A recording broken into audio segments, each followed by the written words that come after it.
Hi, this is Jennifer from VirtualPBX, and today I'll be showing you how to enable the conferencing feature on your dashboard. Now, in order to enable a conference bridge, you must have a phone number set to your main conference bridge. To do this, select Main Number, and then select Main Conference Number.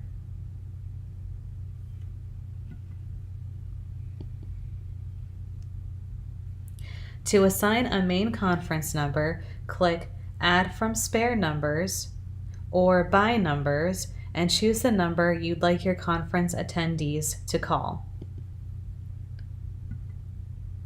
Once you've created a main conference number, you want to allow users to host their own conferences. To do that, you want to select on Users.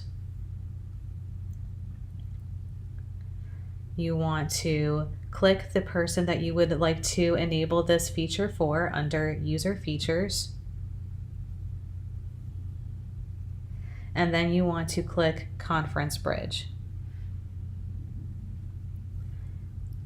Toggle from disabled to enabled, and then you want to create a personal conference room number and a personal conference room PIN.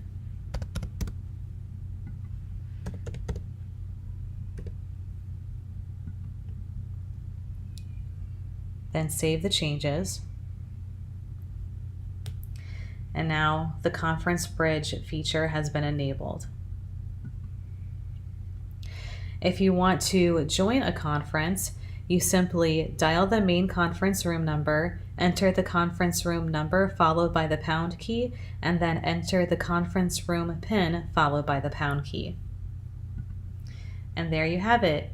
You now have conferencing enabled on your dashboard and you have a conference number set up in your account.